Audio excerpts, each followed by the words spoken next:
Welcome to this explainer. Listen, if you're a focused learner looking to truly understand the mechanics of your own mind, you are in the exact right place. Today, we're going to dismantle pretty much everything you might know about self-improvement, psychology, and that constant, exhausting quest to find yourself. We're pulling from a genuinely fascinating piece of research that bridges Eastern philosophy, modern neuroscience, and cognitive psychology to present a totally paradigm-shifting idea. So get ready, because we are about to look directly at the illusion of the self. Okay, let's just dive right into this, because it's a completely counterintuitive premise. It comes from the philosopher Jiddu Krishnamurti.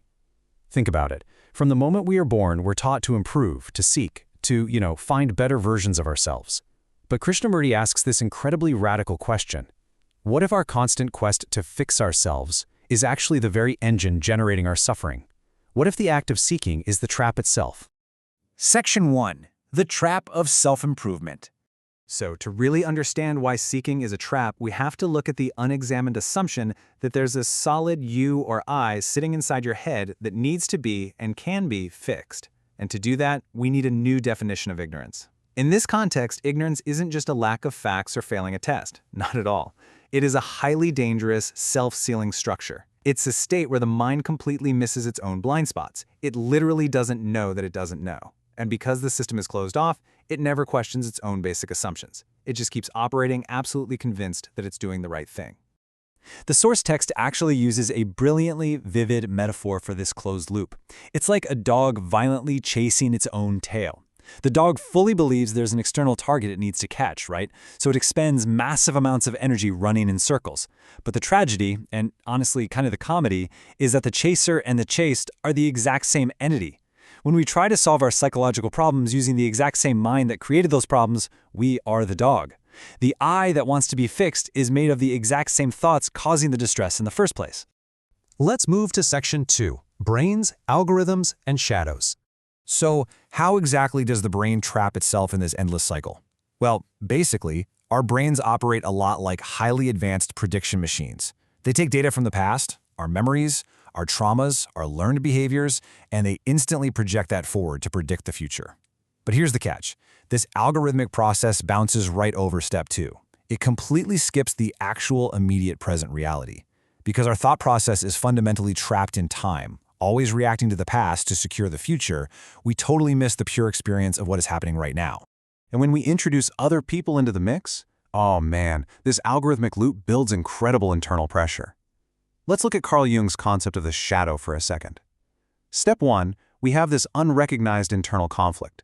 Step 2, to relieve that pressure, the mind uses projection. It essentially takes its own internal chaos and casts it outward onto the world, almost like a movie projector onto a blank screen.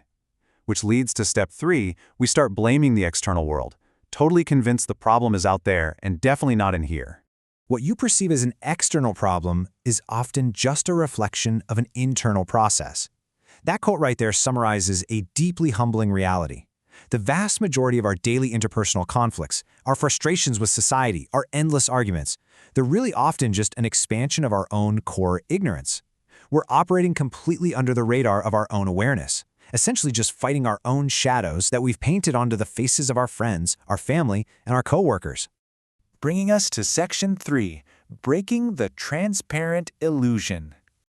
Now you might be wondering, if this is all just an algorithmic loop of a non-existent self, why does it feel so incredibly real? Like, why does the I feel so undeniably solid? Well, the philosopher Thomas Metzinger proposes what he calls the self-model theory. He argues that the self isn't some tiny pilot sitting in your head driving the meat suit of your body. It's simply a data model. It's a highly efficient tool constructed by the brain to organize the massive amounts of sensory experience flooding in every single second. But here is the real kicker. It operates as a transparent illusion. Think of it exactly like wearing a perfectly seamless virtual reality headset. But imagine you've been wearing it since you were a toddler. You've had it on for so long, you completely forgot the headset was even there.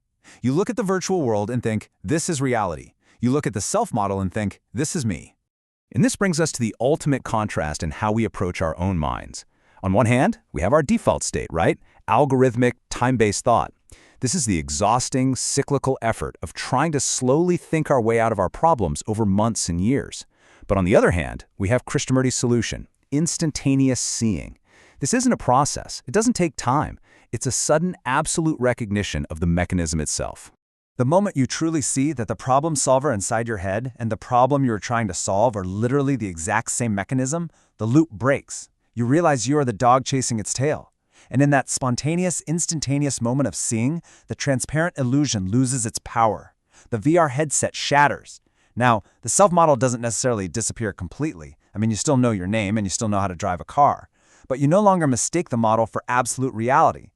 Section 4. The power of ordinary suchness. Okay, let's just take a breath for a second. We've been moving fast, navigating through some heavy cognitive psychology and philosophy. Let's intentionally slow things down a bit. What happens when the algorithmic mind actually stops? What is left when the constant seeking finally ends? In the source's poetic appendix, we find this beautiful phrase, ordinary suchness. It points to a state of reality that is completely, totally free from the algorithms of time and the heavy, burdensome structure of the self. It's the simple, profound reality of things exactly as they are, without the mind's constant running narration or judgment overlaying it all. Listen to how this poetic translation illustrates the trap we've been talking about. A man asks for the way upon a stone bridge. The river has already flowed east. While our minds are hopelessly stuck asking questions, calculating, looking to the past for answers, actual reality is moving continuously. The river doesn't wait for your algorithm to finish computing. Deep in the forest, an elephant flicks its ears. No one knows.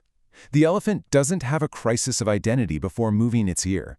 True, natural action happens flawlessly, effortlessly, without a constructed self needing to monitor or control or validate it. It just is. Beneath a stone, a snake flicks its tongue. In an instant, no trace remains. Reality is instantaneous. It leaves no psychological baggage, no residue, no trauma loop playing on repeat. It's completely free of time. And finally, a dog barks at its shadow. The shadow does not answer. The sound falls silent by itself.